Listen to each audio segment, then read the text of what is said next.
દુંબાળા દુઃખભંજના સદાય બાળે વેશ, પ્રથમ પહેલા પૂજવા શ્રી ગૌરી પુત્ર ગણેશ. આપ સૌને મારા સાદર પ્રણામ. આપણી આ ચેનલમાં આપ સૌનું હાર્દિક સ્વાગત છે.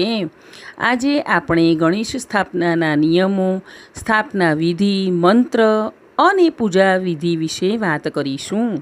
ભાદરવા સુદ ચોથનો દિવસ એટલે ગણેશ ચતુર્થી. ગણેશોત્સવનો તહેવાર સમગ્ર દેશમાં ખૂબ જ ધામધૂમથી ઉજવવામાં આવે છે. આ તહેવાર 10 દિવસ સુધી ચાલે છે. આ 10 દિવસોમાં ગણપતિ બાપાની પૂજા બાદ અનંત ચતુર્દશીને દિવસે ગણપતિ બાપાનું વિસર્જન કરવામાં આવે છે. ગણેશ ચતુર્થીને દિવસે શેરીએ શેરીએ દરેક સોસાયટીઓમાં અને ઘણા લોકો ઘરમાં પણ ગણપતિનું સ્થાપન કરે છે. જો કે ગણેશ સ્થાપિત કરતાં પહેલાં કેટલાક નિયમો જાણવા ખૂબ જ જરૂરી છે. તો આપણે જોઈશું ગણેશ સ્થાપનાના નિયમો. જો તમે તમારા ઘરમાં ગણપતિ બાપાની મૂર્તિ સ્થાપિત કરવા માગતા હો તો સ્થાપના ઉત્તર પૂર્વ દિશામાં કરો. મૂર્તિનું મુખ પશ્ચિમ તરફ હોવું જોઈએ. ગણપતિને સ્થાપિત કરતાં પહેલાં તે જગ્યાને ખૂબ સરસ રીતે સાફ કરી લો. ત્યારબાદ શુભ મુહૂર્તમાં બાપાની મૂર્તિની સ્થાપના કરો. સ્થાપના પછી તેમની પૂજા કરો અને દરરોજ સવાર સાંજ આરતી કરો.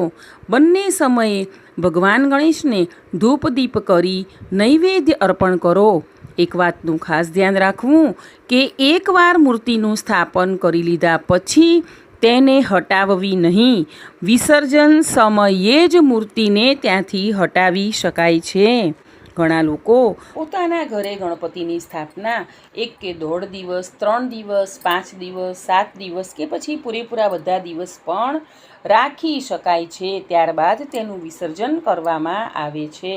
ગણેશ ઉત્સવના 10 દિવસ કે જ્યાં સુધી આપણા ઘરમાં સ્થાપના રહે ત્યાં સુધી દારૂ, ડુંગળી અને લસણનો ત્યાગ કરવો. આમ શ્રદ્ધા ભક્તિથી પૂજન અર્ચન કરવાથી બાપા આપણા કષ્ટો દૂર કરે છે અને મનવાંછિત ફળ આપે છે.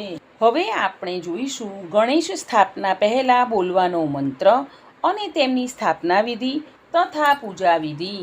પૂજા શરૂ કરતાં પહેલાં આ મંત્ર બોલવો જોઈએ.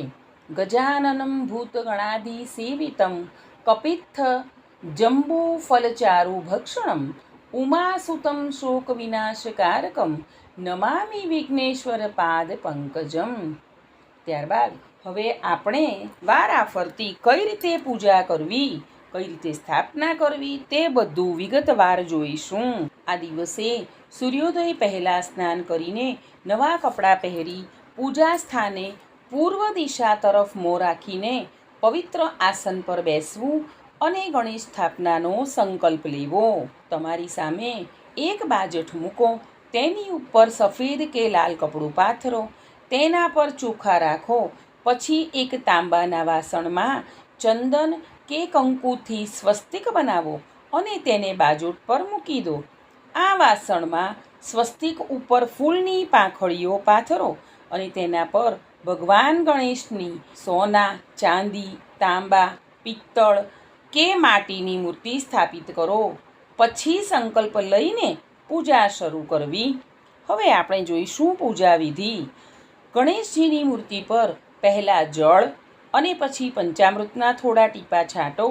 પછી ફરીથી જળ છાંટવું. જો ધાતુની મૂર્તિ હોય તો અભિષેક કરી શકાય. પછી મૂર્તિ ઉપર નાડાછડી ચડાવીને વસ્ત્ર પહેરાવો. પછી જનોઈ, ચંદન, સિંદૂર, ચોખા, અબીલ, ગુલાલ, કંકુ, અષ્ટગંધ વગેરે ચડાવો. ત્યારબાદ અત્તર અને હાર તથા ફૂલ ચડાવો. દૂર્વા ખાસ ચડાવો. ધૂપ દીપ કરો અને નૈવેદ્ય ધરાવો. નૈવેદ્યમાં ગોળ તો અવશ્ય જ ધરાવવો. નૈવેદ્યમાં ફળ, સૂકા મેવા, મોદક કે અન્ય મીઠાઈ પણ અર્પણ કરી શકાય છે.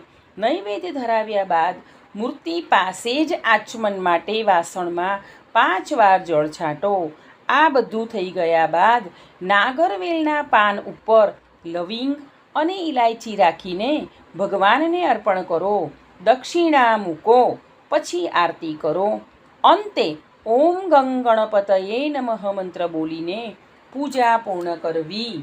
કહેવાય છે કે જે ઘરમાં ગણપતિની સ્થાપના અને વિધિ પ્રમાણે પૂજા કરવામાં આવે છે તે ઘરની તમામ મુશ્કેલીઓ, સમસ્યાઓ અને અવરોધો ગણપતિ દાદા દૂર કરે છે. આવા ઘરમાં બધું શુભ જ થાય છે અને ગણપતિ દાદાના વિસર્જનની સાથે જ ઘરમાંના અરિષ્ટ તત્વોનું પણ વિસર્જન થાય છે. બોલો શ્રી ગણપતિ બાપાની જય. આશા રાખું છું કે આ વિડીયો આપ સૌને ચોક્કસ મદદરૂપ થશે. મને સાંભળવા બદલ આપ સૌનો ખૂબ ખૂબ આભાર. તો ચાલો તૈયારી કરીએ ગણપતિ સ્થાપનાની. મારા ગણેશોત્સવના આગળના વિડીયો જોવા માટે આપણી આ ચેનલને શેર, લાઈક અને સબસ્ક્રાઈબ કરો. આપણે સૌ હંમેશા ખુશ અને નિરોગી રહીએ તેવી પ્રભુના ચરણોમાં પ્રાર્થના.